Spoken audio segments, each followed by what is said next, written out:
Halo teman-teman, kali ini saya akan membahas rumus array formula. Rumus array formula ini nantinya akan kita gunakan bersama dengan rumus Google Query. Sebelum membahas penggunaannya dengan Google Query, kita akan membahas secara tersendiri terlebih dahulu apa itu rumus array formula. Di sini saya sudah punya dua buah tabel. Yang pertama tabel kode barang, kemudian di sini juga ada tabel transaksi barang.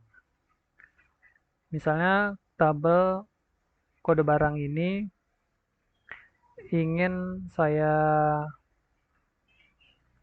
mendapatkan hasil, yaitu di mana di sini ada stok barang dan ada harga barang. Kemudian saya ingin menampilkan total, di mana total adalah stok barang dikalikan dengan harga barang. Secara umum atau biasa kita lakukan untuk mendapatkan perkalian, yaitu dengan cara mengetikkan rumus sama dengan, kemudian di sini stok barang E3 dikali tanda bintang F3. Kemudian kita enter. Sini kita autofill aja.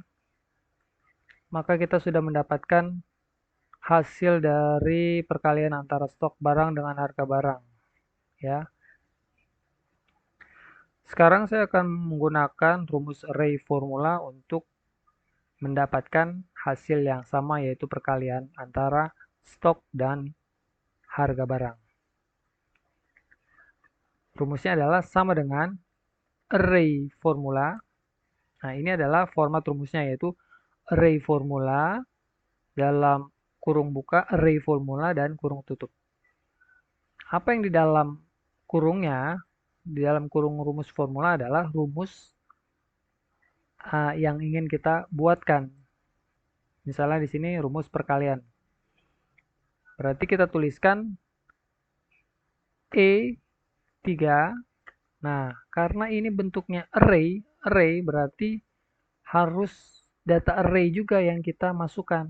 Nah, data array-nya apa? Yaitu kita sorot dari E3 sampai E12. Sini ya, E3 sampai E12 itu array datanya ya, range datanya seperti itu. Kemudian kita beri tanda bintang, kemudian kita pilih yang kedua, array harga barang dari F3 sampai F12. Kemudian kurung tutup dan enter. Jadi sudah muncul hasil-hasilnya seperti ini dengan satu rumus array formula. Kemudian di bawahnya sudah hasil-hasil yang ingin yang sama, yaitu perkalian mengikuti rumusnya. Kalau kita bandingkan dengan rumus yang pertama, di setiap barisnya ini ada rumus-rumusnya, yaitu E dikali F ya, kolom E dikali kolom F, tetapi pada rumus array formula itu tidak ada. Sini ya, tidak ada, dia hanya satu rumus di sini. Jika yang biasa ini kita delete, seperti ini delete, nah maka dia akan hilang datanya. Tapi kalau yang array formula kita delete, dia tidak hilang. Kita tekan delete, ya datanya tidak hilang, kecuali rumusnya ini baru yang kita delete, baru dia hilang. Ya, jadi seperti itu. Ini nantinya akan berguna sekali ketika kita menggunakan rumus query. Karena datanya akan menjadi atau rumusnya akan menjadi dinamis ya. Di sini kita buat array-nya adalah E3 sampai dengan E12. Sekarang kita akan hapus batasan array-nya. Ya, ini ya. E3-nya, E3 sampai E12-nya, 12-nya saya hapus nih. Nah, maka dia akan terus ke bawah. Kemudian F-nya juga saya hapus. Kita enter. Nah, maka hasilnya dia akan banyak ke bawah. Nah, ini kalau datanya bertambah, maka akan otomatis. Misalnya ya, kita contohkan saja. Misalnya datanya bertambah. Nah, dia nanti hasilnya ini akan otomatis bertambah juga nih ya, saya contohkan.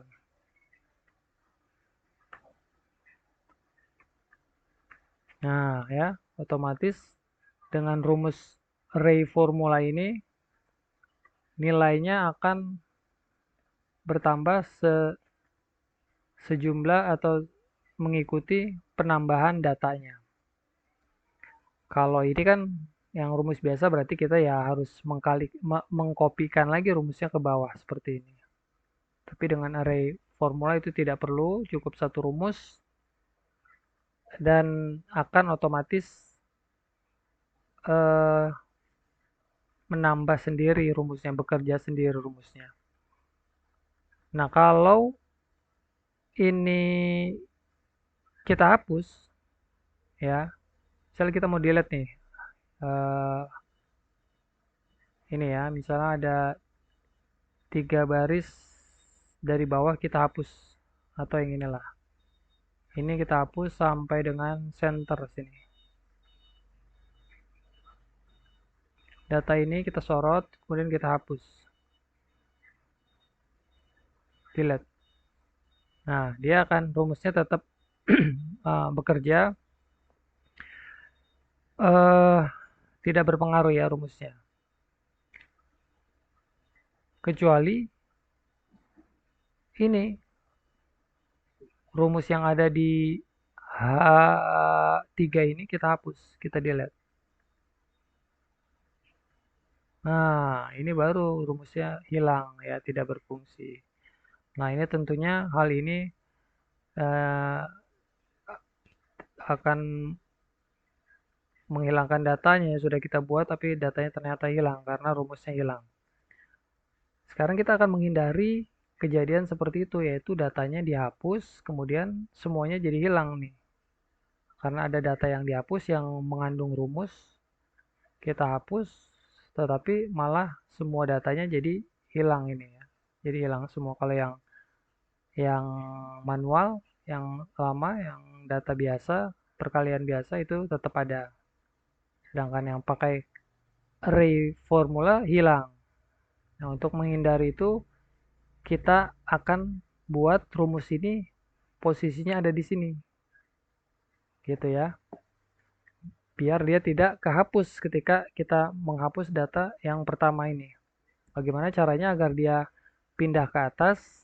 Nah, pada video sebelumnya saya sudah membuat rumus kurung kurawal. Kita akan gunakan rumus kurung kurawal itu. Caranya adalah sama dengan kurung kurawal buka, kemudian kita beri judul nih. Ini judulnya misalnya adalah total ya tadi. Total. Nah, karena ini bentuknya adalah teks, berarti kita harus beri tanda kutip atau petik. Kemudian kita jadi sama dengan kurung kurawal, kemudian kata total dalam petik, kemudian titik koma, baru kemudian rumus array formula itu. Rumus array formulanya kita copy dulu deh ya, biar gampang. Ini kita copy, yang dari H3 ini kita copy, kemudian kita cut aja ya, kita cut. Nah, kemudian kita masukkan ke sini, ke rumus total, rumus kurung kurawal ini, sama dengan kurung kurawal buka, kata total dalam tanda petik, titik koma, kemudian kita paste rumus yang kita cut tadi, kemudian kita tutup lagi dengan kurung kurawal tutup, dan kita hapus tanda sama dengan di tengah sini. Kita enter. Nah, otomatis nih rumusnya naik ke atas dan di H3-nya tidak ada rumus lagi, tapi di H2. Sehingga ketika kita hapus di H3 ini, tetap rumusnya akan bekerja, ya sama seperti ini, tidak hilang. Nah, ini cara menuliskan rumus di atas eh, judul judul tabel ya, judul kolom tabelnya. Cara menuliskannya adalah dengan cara menambahkan rumus kurung kurawal.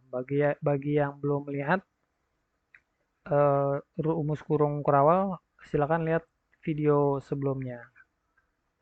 Oke, selanjutnya saya akan membuat rumus yang lain. Di sini kita sudah membuat satu rumus array formula menggunakan perkalian, kemudian saya akan menggunakan rumus VLOOKUP. Misalnya di sini ada jumlah beli ya, atau jumlah jual maksudnya ini ya. Ada orang beli gitu, ada yang beli. Rumus pembelian deh ya, pembelian dari atau penjualan mungkin ya, rumus penjualan. Ini penjualan. Jadi ada penjualan barang ini misalnya toko kan ya. Ini ada stoknya, kemudian ini ada penjualannya. Nah, kita ingin menghitung saldo akhirnya nih di bulan September. Ini adalah stoknya. Kemudian di sini adalah kita munculkan penjualannya, penjualan. Nah, kita akan mendapatkan data penjualannya dari tabel ini. Dari tabel ini ya, kita akan mendapatkan data penjualannya. Kita buat dulu rumus VLOOKUP. VLOOKUP kita berdasarkan kode barang ya. Kode barang C3. Kemudian ini kalau yang rumus VLOOKUP biasa pasti teman-teman sudah tahu ya. Bisa C3 doang, bisa juga C3 sampai bawah ya. Sampai C12 gitu. Kalau yang seperti itu dikunci, kunci dulu, kemudian diberi koma, kemudian di lookup dengan tabel di sampingnya, kemudian dikunci lagi, kemudian diberi angka 4 dan 0, enter ya. Ini adalah menggunakan VLOOKUP tanpa array formula, di copy gitu ya, seperti ini. Nah, kemudian kita akan membuat rumus VLOOKUP di dalam array formula. Jadi kita tambahkan array formula di dalamnya. Kita bisa menggunakan uh, rumus ini, kita copy ya, rumus uh, VLOOKUP yang sudah ada. Nah, kemudian kita copy dulu rumusnya ya. Kemudian kita modif dengan menambahkan array formula di depannya. Array formula kurung buka, kemudian n kurung tutup. Nah, ini rumus VLOOKUP-nya. Karena ini bentuknya array, kita tidak perlu lagi menggunakan penguncian ini ya. Ini kita tidak kunci. Kemudian yang kedua juga tidak kita kunci. Nah, seperti ini. Kemudian kita enter. Jadi hasilnya sama nih. Yang satu di lookup manual, yang satu lagi di lookup dengan array formula. Nah, kemudian kita juga bisa loss C3 sampai dengan C tidak dibatasi ya. Nah, seperti itu. Nah, cuman dia nanti akan muncul NA di bawahnya. Seperti ini. Ya, karena di sampingnya tidak ada data yang ingin di lookup. Tapi ini masih akan bisa dimodifikasi sehingga NA ini tidak muncul ya. Rumusnya akan bisa dimodifikasi sehingga NA ini tidak muncul. Jadi tidak kelihatan kurang rapi seperti ini. Nah, kita naikin lagi nih rumus VLOOKUP-nya dari bawah sini menjadi di judul di header kolomnya ya. Caranya kita cut dulu rumusnya, cut. Kemudian kita pindahkan kursornya ke J2, kita ketikkan sama dengan kurung kurawal buka, kita kasih judul misalnya penjualan tadi ya, penjualan barang dalam petik ya, penjualan barang, penjualan, kemudian titik koma, kemudian kita pastikan rumus VLOOKUP tadi, tutup dengan kurung kurawal tutup, dan kita hapus standar sama dengan dari rumus awalnya. Kita enter. Nah, seperti itu ya. Jadi rumusnya naik di header kolom tabelnya di J2, tidak di dalam data sini ya. Rumusnya tidak ada di dalam data tetapi di header kolom dengan bantuan rumus kurung kurawal. Oke, kemudian ini adalah penjualan, saya beri warna aja ya. Kemudian ini adalah stoknya. Sekarang kita kurangin nih stok dengan penjualannya. Sama dengan E3 dikurang penjualan 5. Hasilnya 45. Nah, untuk sama seperti ini karena kita sudah tahu cara menggunakan array formula, kita tinggal buatkan dalam array formula. Langsung saja, dan karena kita sudah tahu cara membuatnya di bagian atas, kita buatnya di bagian atas saja. Sama dengan, misalnya ini adalah stok akhir ya, kurung kurawal tutup, dalam petik stok akhir petik, kemudian titik koma, kemudian masukkan array formula, kemudian dalam kurung buka kita pilih stoknya ini, kita loss ya, sesuai kebutuhan kita loss, kemudian kita beri tanda min, dan kita masukkan lagi F3 sampai F loss, kemudian di kurung tutup dan kurung kurawal tutup.